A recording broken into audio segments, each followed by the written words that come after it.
విశేషమైనటువంటి మాయాశక్తులను కూడా తీసుకుని ఉన్నవాడు. ఎంతటి మాయకైనా సరే లోకాన్ని వశం చెయ్యగలిగినటువంటి వాడు. అటువంటి వాడు పాతాళంలో ఉన్నటువంటి లంకాపట్టణానికి అధిపతి అయి ఉన్నాడు. ఆ మైరావణునికి ఒక చెల్లెలు ఉండేది, ఆమె పేరు దుర్దండి. ఆ చెల్లెలు దుర్దండికి ఒక కుమారుడు ఉండేవాడు, అతని పేరు కాలమేఘుడు. ఒకప్పుడు దేవర్షి అయినటువంటి నారద మహర్షి లోక సంచారం చేస్తూ పాతాళంలో ఉన్నటువంటి లంకాపట్టణానికి వెళ్ళారు. వెళ్ళి ఆ కాలమేఘుడు అనబడేటటువంటి వ్యక్తిని చూశారు. చూసి ఆయన కొన్ని మాటలు చెప్పారు. మనం వెంకటేశ్వర సుప్రభాతంలో చెప్తుంటామే, రేఖామయద్ధ సుధాకలచాత పత్ర వజ్రంకుశాంబురుహ కల్పక శంఖ చక్రై భవ్యైరలంకృతతలౌ పరతత్వ చిహ్నై శ్రీవేంకటేశ చరణౌ శరణం ప్రపద్యే అని. అలా ఆ కాలమేఘుని యొక్క పాదముల యందు కొన్ని అద్భుతమైనటువంటి రేఖలున్నాయి. ఆ రేఖలు ఎవరికి ఉంటాయో అటువంటి వాడు చాలా ఉత్తముడై, పరమ భాగవతోత్తముడై, చాలా గొప్ప చక్రవర్తి కాగలడు. అందుకని ఈ పాతాళలోకంలో ఉండేటటువంటి లంకాపట్టణాన్ని ఈ నీలమేఘుడు పరిపాలన చేస్తాడు కొంతకాలం అయిన తర్వాత. ఇతని పరిపాలనలో ఈ పాతాళలోకానికి చాలా వైభవం కలుగుతుంది అని చెప్పి నారద మహర్షి వెళ్ళిపోయారు. ఇది విన్నాడు మేనమామ అయినటువంటి మైరావణుడు.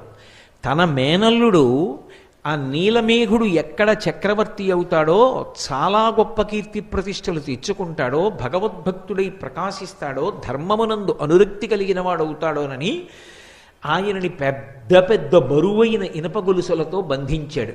సోదరి అని కూడా చూడకుండా తోడపుట్టినటువంటి దుర్దండిని కూడా ఇనప గొలుసులతో బంధించాడు. తనని కన్న తండ్రిని కూడా బంధించి చెరసాలలో ఉంచాడు. వీళ్ళు ఈ పెద్ద పెద్ద ఇనప గొలుసులు మోసుకుంటూ నడవలేక తిరుగుతూ ఉండేవారు. కొద్ది దూరం నడవాలంటే కష్టం, అటువంటి శిక్ష వేశాడు వాళ్ళకి. ఈ సోదరి అయిన దుర్దండి, ఆమె కుమారుడైనటువంటి ఆ నీలమేఘుడు పడరాని ఇడుములు పడుతున్నారు మైరావణుని యొక్క రాజ్య పరిపాలన యందు.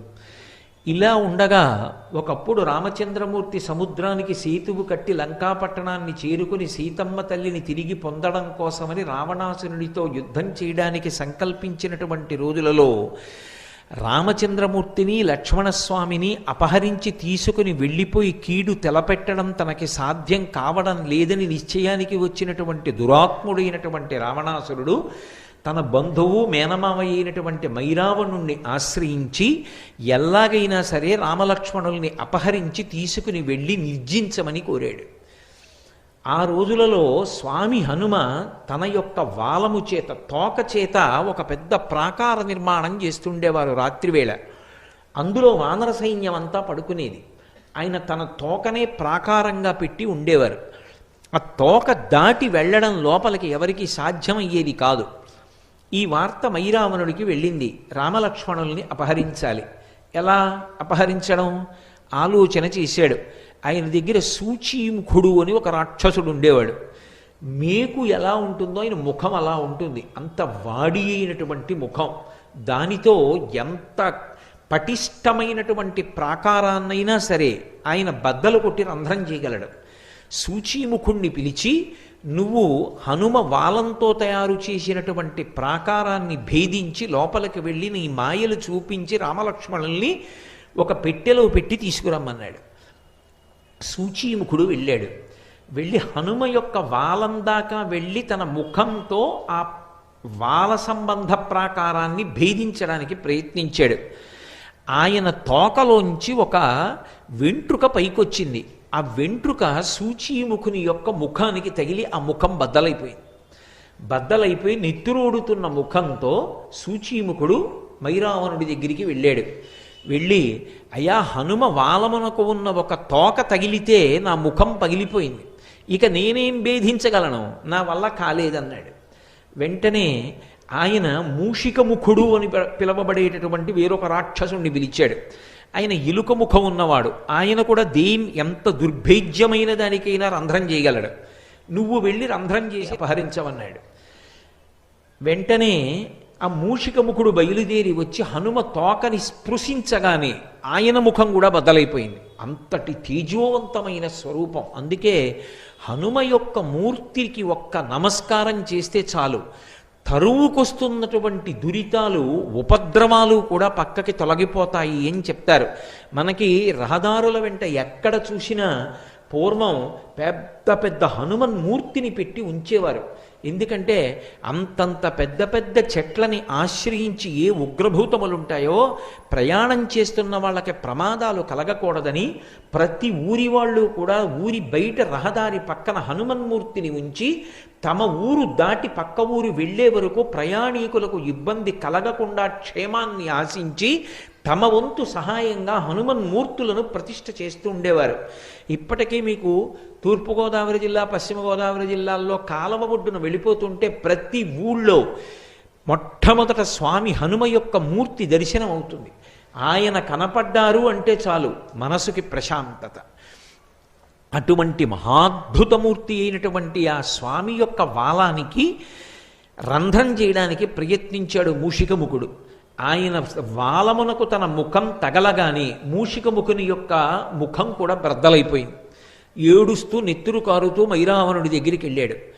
ఆయన వెంటనే పాషాణభేది అన పిలవబడేటటువంటి ఇంకొక రాక్షసుణ్ణి పిలిచాడు.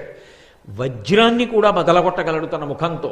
వజ్రం వజ్రీన భిన్నయేత్ అని లోకంలో సామెత. వజ్రం వజ్రానికే బదలవుతుంది. అటువంటిది వజ్రాన్ని కూడా భేదించగలిగినటువంటి పాషాణభేది అనేటటువంటి శక్తి కలిగినటువంటి ముఖమున్న రాక్షసుణ్ణి పిలిచి ఆ వాల ప్రాకారానికి రంధ్రం చేసి రామలక్ష్మణుల్ని అపహరించమన్నాడు. ఆయన ప్రయత్నించాడు, విఫలుడైపోయాడు, తిరిగి వచ్చాడు, మైరావణుడికి చెప్పాడు. వేరొక మార్గం లేదు, ఆయన అనుగ్రహిస్తే తప్ప లోపలికి వెళ్ళడం కుదరదు, రామలక్ష్మణుల్ని అపహరించలేం. ఆలోచించి మైరావణుడు విభీషణుడి యొక్క రూపాన్ని పొందాడు. ఎందుకని అంటే వాళ్ళు కామరూపులు, కావలసినటువంటి రూపాన్ని పొందుతారు. విభీషణుడి రూపాన్ని పొంది ఒక పెద్ద పెట్టొకటి చేత్తో పట్టుకొని స్వామి హనుమ పాదముల దగ్గరకు వెళ్ళి నిలబడి పైకి చూసి హనుమకి నమస్కారం చేసి, హే హనుమ, మీరు ఇక్కడ కాపలా ఉండబట్టి ఆ వాలప్రాకారంలో రామలక్ష్మణులు ఇద్దరూ హాయిగా నిద్రపోతున్నారు. కానీ పగలు చేసినటువంటి యుద్ధంలో వాళ్ళ శరీరానికి కలిగినటువంటి గాయములకు ఉపశాంతి కలగాలని ఓషధుల్ని తీసుకొచ్చాను.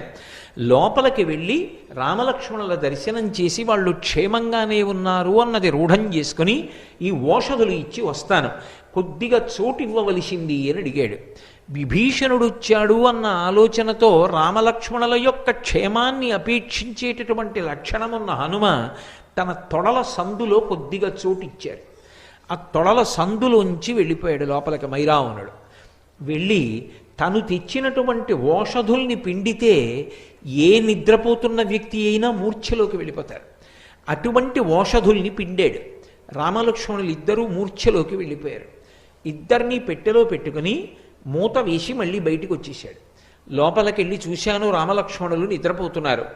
రాత్రివేళ రాక్షసులు సంచరించేటటువంటి సమయం. రాక్షసులు మహామాయావులు. హనుమ తస్మాత్ జాగ్రత్త జాగ్రత్త అని చెప్పి తాను పాతాళలోకంలో ఉన్న లంకాపట్టణానికి రామలక్ష్మణుల్ని తీసుకుని వెళ్ళిపోయాడు. తీసుకుని వెళ్ళి ఆ పెట్టె మూత తీసి చూశాడు.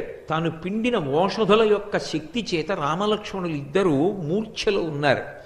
తన చెల్లెలు దుర్దండిని పిలిచాడు. వీళ్ళిద్దరినీ ఇప్పుడు మహానది దగ్గర గొప్ప ఉత్సవం జరుగుతోంది, ఆ ఉత్సవానికి తీసుకెళ్ళి వీళ్ళని బలిస్తాను. బలిచ్చే ముందు ఈ నరులిద్దరికీ స్నానం జరగాలి. 1వ ప్రాకారం ముందర దివ్యమైనటువంటి కొలను ఉంది. ఆ కొలను నుండి నువ్వు బంగారు కుంభంతో నీళ్లు తీసుకొచ్చి వీళ్ళిద్దరికీ స్నానం చేయించు. వీళ్ళు మూర్ఛయందున్నారు, నీళ్లు మీద పడినా పైకి లేవరు. నేను అటువంటి ఓషధులు పిండాను కాబట్టి నువ్వు నీళ్లు పోయి వీళ్ళని మహానదీ తీరానికి తీసుకెళ్ళి బలిస్తానన్నాడు. ఆమె సంకెళ్ళు వేయబడి ఉంది. ఆమె ఎంతో బాధపడుతూ ఇంతటి ధర్మాత్ములైనటువంటి రామలక్ష్మణులకు ఇటువంటి కీడు తలపెట్టాడే అని, స్వామి హనుమ ఉండగా వీళ్ళకి ఇటువంటి ఉపద్రవం ఎందుకు జరుగుతుంది, హనుమ ఎక్కడ ఉన్నారు, ఎందుకు రాలేదు, ఎందుకు రక్షించట్లేదు, ఆయనకి తెలియదా అని ఆలోచిస్తూ హనుమని స్తోత్రం చేస్తూ ఆవిడ నడిచి వెడుతోంది. వెడుతుండగా ఇక్కడ హనుమ నిలబడి ఉన్నారు. విభీషణుడే వచ్చి వెళ్ళాడు అనుకుంటున్నారు. మళ్ళీ విభీషణుడు వచ్చాడు. ఆ వచ్చినవాడు అసలు విభీషణుడు. వచ్చి హనుమ బాగా చీకటి పడింది, రాక్షసులు తిరిగేటటువంటి సమయం, మాయావులు, తస్మాత్ జాగ్రత్త సుమ, లోపల ఉన్న రామలక్ష్మణుల్ని ఒక్కసారి దర్శనం చేసి వస్తాను, క్షేమంగా ఉన్నారో లేదో, నా ఆరాటం నాదన్నాడు. ఆయన అన్నారు, ఇప్పుడే కదా దర్శనం చేశావు, మళ్ళీ దర్శనానికి పెడతానంటావేమిటన్నారు. నేనొచ్చాను ఆ దర్శనానికి, నేను రాలేదన్నాడు విభీషణుడు. ఏదో ఉపద్రవం జరిగిందని విభీషణుడిని తీసుకుని లోపలికి వెళ్ళారు. వెడితే అప్పటికే రామలక్ష్మణులు అపహరింపబడ్డారు. ఎవరు అపహరించారు, ఎలా అని ఆలోచన చేశారు. అప్పుడు విభీషణుడు చెప్పాడు, ఇది మైరావణుడి పని, మహామాయావి. మైరావణుని యొక్క పాతాళ లంకకి వెళ్ళడానికి రెండు మార్గాలు ఉన్నాయి. ఒకటి విశాలమైనటువంటి సొరంగ మార్గం, అందులో బయలుదేరి వెడితే అనేక మంది రాక్షసులు కనపడతారు. వాళ్లతో యుద్ధం చేసి పాతాళ లంకకి చేరడానికి చాలా సమయం పడుతుంది. ఈ లోపల రామలక్ష్మణులకు ఉపద్రవం రావచ్చు.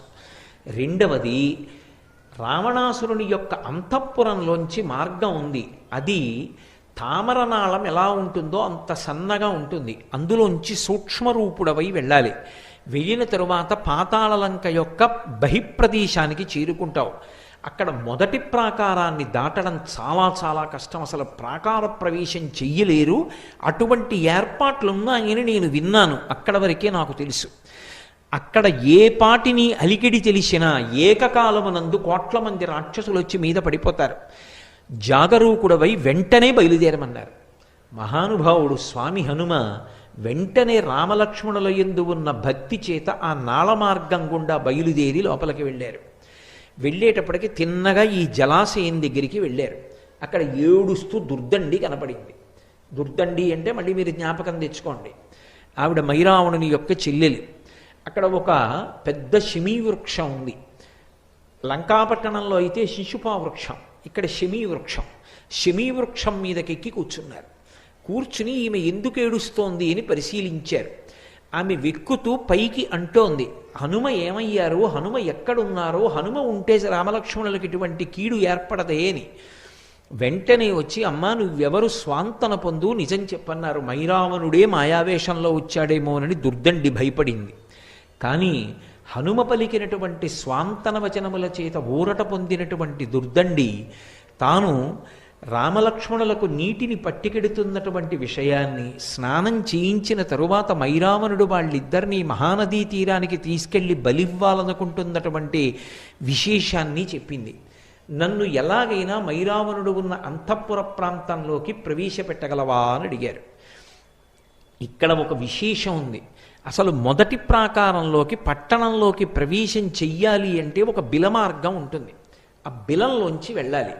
వెళ్ళేటప్పుడు ఆ రంధ్రంలో దూరి వెళ్ళగానే ఒక త్రాసు ఒకటి ఉంటుంది. త్రాసుకి 2 తక్కెళ్ళు ఉంటాయి. ఈ 2 తక్కెళ్లలో ఏదో ఒక తక్కెడ మీద నుంచి నడిచి వెళ్ళాలి.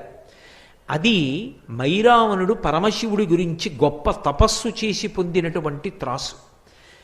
ఎవరైనా లోపలికి వెళుతున్నప్పుడు ఎంత సూక్ష్మరూపంతో వెళుతుండనివ్వండి, వాడు మైరావణుడి మిత్రుడైతే త్రాసు అలాగే నిలబడుతుంది, సమంగా 2 తక్కెళ్ళును. ఒకవేళ ఎవరైనా శత్రువు వెడుతుంటే వెంటనే ఒకవైపు ఉన్నటువంటి తక్కెడ కిందకి దిగి రెండవది పైకి లేస్తుంది. పిడుగులు పడిన ధ్వని, ప్రమాద ఘంటికలు మోగుతాయి. ఆ పాతాళ లంకంతా రాక్షసులందరూ విచ్చుకత్తులు పట్టుకుని త్రాసు దగ్గరికి వచ్చేస్తారు. కాబట్టి ఎలా మిమ్మల్ని తీసుకెళ్దామని అడిగింది. నేను ఈ జమ్మి ఆకంత రూపాన్ని పొందుతాను. మీరు శమీ వృక్షాన్ని చూసి ఉంటారు. శారదా నవరాత్రుల్లో విజయదశమి నాడు శమీ పూజ అని చేస్తాం. చాలా చిన్న ఆకు ఉంటుంది. అంత సూక్ష్మ రూపాన్ని పొంది ఆమె పట్టుకున్నటువంటి జలకలశలోకి ప్రవేశించి దాని అంచు పట్టు కూర్చున్నారు. అది ఆయన అనుగ్రహ విశేషం. మహానుభావుడు ఏ రూపాన్నైనా ధరిస్తారు, కామరూపి. ఆ జలకలశ పట్టుకుని ఆ దుర్దండి ఆ బిలంలోంచి ప్రవేశించి తక్కెట మీద అడుగుపెట్టింది. అది పరమశివానుగ్రహంతో వచ్చిన త్రాసు. మైరావణునికి విరోధి అయినటువంటి హనుమ ప్రవేశిస్తున్నారని త్రాసుకి తెలిసిపోయింది. అది వెంటనే 2వ పక్క తక్కెడ దిగిపోయి పిడుగులు పడిన చప్పుడు వచ్చి భయంకరమైన గంటలు మోగాయి, ప్రమాద గంటికలు. వెంటనే రాక్షసులు వచ్చి మీద పడిపోయారు. హనుమ పరమ భయంకరమైనటువంటి రూపాన్ని పొంది రాక్షసులందరినీ మర్దించారు. ఆయనకి అది పెద్ద విశేషం కాదు. అరిచేత్తో కొట్టి చంపేస్తారు. అమిత్రాణం భయకరో, అందుకే కదా జయమంత్రంతో చెప్తారు, జయమంత్రంలో అంటారు, పాదపైశ్చ సహస్రశః అర్ధయిత్వా పురీం లంకాం అభివజ్యచ మైథిలీం అంటారు. నేను రాళ్ళు విసిరి చంపుతాను, నా అరికాళ్లతో తొక్కి చంపుతాను, అరిచేతులతో మర్దించి చంపుతాను, మోచేతులతో పొడిచి చంపుతాను, నా కోరలతో కురికి చంపుతాను, శిరస్సుతో కుమ్మి చంపుతాను, శిలాభిస్తు ప్రహరత నాకు రాళ్ళు పెట్టి కొట్టి చంపుతాను, పర్వత శిఖరములను ఊడదీసి విసురుతా, చెట్లు పెకలించి విసురుతా, నాకు ఆయుధం అక్కర్లేదు. అంతటి మహాతేజోమూర్తి. కాబట్టి ఆయన ఈ రాక్షసులందరినీ సంహరించారు. కానీ ఎక్కడి నుంచో ఒక మహావీరుడు వచ్చాడు. ఇద్దరి మధ్య అరివీర భయంకరమైనటువంటి యుద్ధం జరిగింది. ఎంత యుద్ధం చేసినా స్వామి హనుమ అవతల యుద్ధానికి వచ్చినటువంటి వీరుణ్ణి మట్టు పెట్టలేకపోయారు. ఆఖరికి హనుమ అంతటి వారు బడలిపోయారు. అంత బడలిపోయి ఆశ్చర్యపోయారు. ఇంత శక్తి కలిగినటువంటి వాడు ఎలా తయారయ్యాడు అసలు? పైగా ఇతన్ని చూస్తే నాకేదో అవ్యాజమైన ప్రేమ కలుగుతోంది. ఇంతటి మహావీరుడు అని నాకు కోపం రావట్లేదు, చంపేద్దామన్న తీవ్రమైన ఇచ్ఛ కలగట్లా. ఏదో ఉందని ఒక్కసారి ఆగి, అసలు నువ్వెవరు నాతో ఇంతసేపు నిలబడి పోరు సాగించగలిగావు, నీ గాథ ఏమిటి చెప్పమన్నారు. అంటే ఆయన తన కథ చెప్పడం మొదలుపెట్టాడు. ఒకానొకప్పుడు ఒక గంధర్వకాంత ఉండేది. ఆమె మతంగ మహర్షి చేత వేరొక కారణానికి శపింపబడి ఒక పెద్ద చాపగా మారి దక్షిణ సముద్రంలో ఉండేది. ఆమెకి శాపావకాశం ఎప్పుడు కలుగుతుంది, ఎప్పుడు పోతుంది ఆ శాపం అని ఆమె మతంగ మహర్షిని ప్రార్థించింది. హనుమ ఎప్పుడైనా అలసట పొందితే, అలసట పొందినటువంటి హనుమ ఒంటి నుండి చెమట పుడితే, ఆ చెమట ఆయన ఇలా తీసి పక్కన పడేస్తే, ఆ చెమట నువ్వు మింగితే, చెమట వలన నీకు కొడుకు పుడితే నీకు శాపం పోతుంది. కానీ నీకు భూత భవిష్యత్ వర్తమాన కాలముల యందు దృష్టినిస్తున్నాను, అది పోదు. గతంలో ఏం జరిగిందో, ఏం జరుగుతోందో, ఏం జరగబోతోందో నీకు తెలుస్తుంది. నీకు ఆ శక్తిని ఇచ్చాను, వెళ్ళమన్నారు మతంగ మహర్షి. అన్నీ రామకార్యం కోసం వచ్చినవే. మహర్షుల యొక్క ఏర్పాటు అంత చాకచక్యంగా. ఆమె దీర్ఘదీహి అన్న పేరుతో పెద్ద చాప అయి దక్షిణ సముద్రంలో ఉంది. స్వామి హనుమ సేతుబంధనం జరుగుతున్న సమయంలో అలసట పొందారు. పెద్ద పెద్ద బండరాళ్ళు తెచ్చి సముద్రంలో వేస్తున్నారు. చెమట పట్టదండి మరి. చెమట పట్టి ఆయన నుదుటికి ఉన్న చెమటని ఇలా తీసి ఇలా అన్నారు.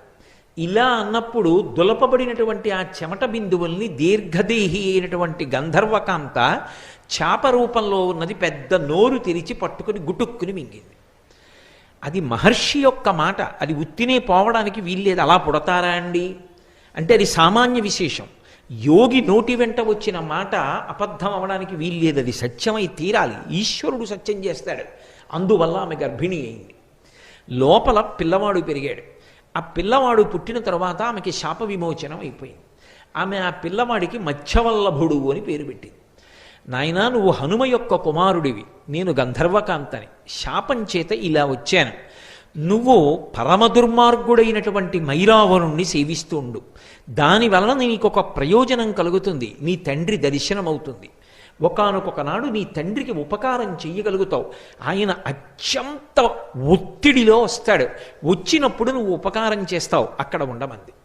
అందుకని నా పేరు మత్స్యవల్లభుడు, నేను హనుమ యొక్క కుమారుణ్ణి. అందుకని నన్ను మట్టు పెట్టడం అంత తేలిక కాదు. మా తండ్రి గారి యొక్క వైభవం నాది. హనుమ చూసి పరమ సంతోషంతో వెళ్ళి పుత్రగాత్ర పరిష్వంగం కొడుకుని కౌగలించుకుని మురిసిపోయి, నాయనా, నిన్ను చూస్తే ఎంతో ముచ్చటగా ఉంది. నేనే హనుమని, నువ్వు నా కుమారుడవు. నీ యందు అపారమైన ప్రీతి పొందాను అంటే తండ్రి కాళ్ళ మీద పడి నమస్కారం చేసి, నాన్నగారు నేను మీకు ఎలా ఉపయోగపడగలనని అడిగాడు. మైరావణుని యొక్క అంతఃపురాన్ని చూపించమన్నారు. అంతఃపురాన్ని చూపించాడు. ఇక నువ్వు వెళ్ళిపోమ్మని ఆ మైరావణుడితో యుద్ధం చేసి స్వామి హనుమ ఆ మైరావణుణ్ణి మట్టు పెట్టారు. మట్టు పెట్టడం అంత తేలికగా ఏమైపోలేదు. ఎందుకంటే ఇద్దరి మధ్య ప్రచండమైన యుద్ధం జరిగింది. ఆయన తన దంతములతో మైరావణుడి యొక్క కంఠాన్ని కొరికేసి గోళ్లతో శరీరాన్ని ఖండములుగా చీల్చి పక్కన పారేసినా మళ్ళీ వాడు వచ్చి యుద్ధం చేసేవాడు. అసలు ఎలా మరణిస్తాడు ఈ మైరావణుడు?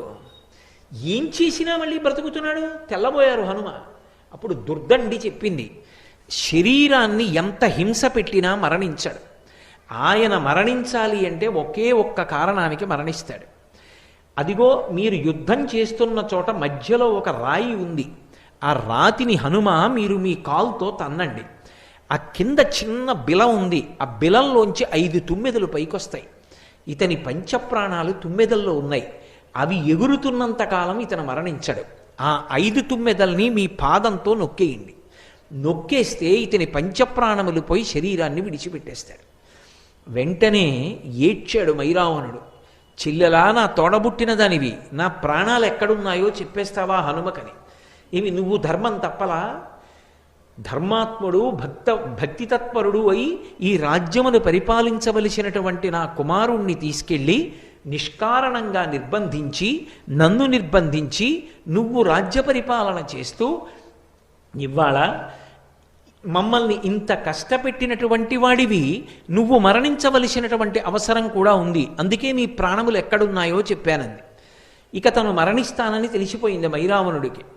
ఆ కాలితో అక్కడ ఉన్న రాతిని తన్నారు స్వామి హనుమ. ఆ బిలంలోంచి 5 తుమ్మెదలు పైకొచ్చాయి. వెంటనే తన పాదంతో 5టిని నలిపేశారు. పంచప్రాణములు పోయిన కారణం చేత విగత జీవుడై ఆ మైరావణుడు నేల మీద పడిపోయాడు. పడిపోయిన తరువాత అప్పుడు అక్కడ ఉన్నటువంటి ఆ నీలమేఘుడికి, దుర్దండి యొక్క కుమారుడికి పాతాళలంకా పట్టాభిషేకం చేసి రామలక్ష్మణులిద్దరినీ కూడా తీసుకుని మళ్ళీ లంకాపట్టణానికి చేరుకున్నారు. చేరుకున్న కారణం చేత రామరావణ యుద్ధమై చిట్ట చివర రావణాసురుడు మడిసిపోయాడు. అదిగో మైరావణుణ్ణి మర్దించి పరమ సంతోషంగా, నేను రామకార్యాన్ని చెయ్యగలిగాను, నా వల్ల ఒక చిన్న పొరపాటు జరిగింది, విభీషణుడు అనుకుని మైరావణుణ్ణి లోపలికి పంపాను, రామలక్ష్మణుల్ని అపహరించాడు, మళ్ళీ నేను ఆ దోషం దిద్దుకుని రామలక్ష్మణుల్ని రక్షించగలిగాను అన్న పరమ సంతోషంతో ఉన్నటువంటి రూపాన్ని ఆయన పాతాళ భేదనం చేసి పైకొచ్చి వెలిసినటువంటి మూర్తియే నైమిషారణ్యంలో ఉన్నటువంటి హనుమ. హనుమాన్ గాడి అని చెప్పి క్షేత్రం ఉన్నదే, అక్కడ ఉన్న స్వయంభూమూర్తి పెద్ద హనుమ ఉంటారు. ఆ హనుమ స్వయంగా మైరావణుణ్ణి మర్దించి పైకొచ్చినటువంటి స్వామి. ఈ మధ్యకాలంలో మనందరం నైమిషారణ్యం యాత్రకు వెళ్ళినప్పుడు ఆ హనుమాన్ గాడిలోనే ఉండి ఆ క్షేత్రంలోనే స్వామి హనుమ పాదాల చెంతన కూర్చుని మనం ఒక రోజున రామనామ సంకీర్తనం చేసి వచ్చేటటువంటి అదృష్టాన్ని మనకి కటాక్షించాడు. ఆ స్వామి యందు ఒక విచిత్రమైన లక్షణం ఉంటుంది. మూర్తిని ఇలా ముట్టుకుంటే, ఒక్కసారి ఇలా కళ్ళు మూసుకుని ముట్టుకుంటే నిజంగా ఎవరినో మనిషిని ముట్టుకున్నట్టే ఉంటుంది. కానీ అలా అంగీకరించారు, అలా ఏం ముట్టుకోనివ్వరు. అది దేవస్థానానికి సంబంధించిన వాళ్ళే ప్రతిరోజు సింధూరాన్ని అలదుతారు. మరి ఎందుకు పిలిచారో నాకు తెలియదు, కానీ అది స్వామి అనుగ్రహ విశేషమో ఏమో. నేను అక్కడ కూర్చుని ఉండగా అకస్మాత్తుగా నన్ను పిలిచి సింధూర పాత్ర ఇచ్చి, మీరు కూడా ఇవాళ స్వామికి సింధూరం రాయండి అన్నారు. ఆ రోజున హనుమాన్ గాడిలో స్వామి శరీరానికి సింధూరం రాస్తూ ఉంటే నేను అనుభవించినటువంటి ఆ స్పర్శ సుఖం నా జీవితంలో నేను ఎన్నడూ మరిచిపోలేనటువంటి అనుభూతి. అంత అద్భుతమూర్తి, అంతటి మంగళప్రదుడు. హనుమ యొక్క క్షేత్రాలలో తప్పకుండా దర్శనం చెయ్యవలసిన క్షేత్రాలు 13ని చెప్తారు. 13టిలో ఒక మహాద్భుత క్షేత్రం నైమిషారణ్యంలో ఉన్నటువంటి స్వామి హనుమ. అంత గొప్ప క్షేత్రంలో మనం ఆ స్వామిని దర్శించి అక్కడ రామనామ గానం చేసి రాగలగడం ఆ రామచంద్రమూర్తి యొక్క, సీతమ్మ యొక్క, స్వామి హనుమ యొక్క నిర్హేతుక కృపా కటాక్షమే.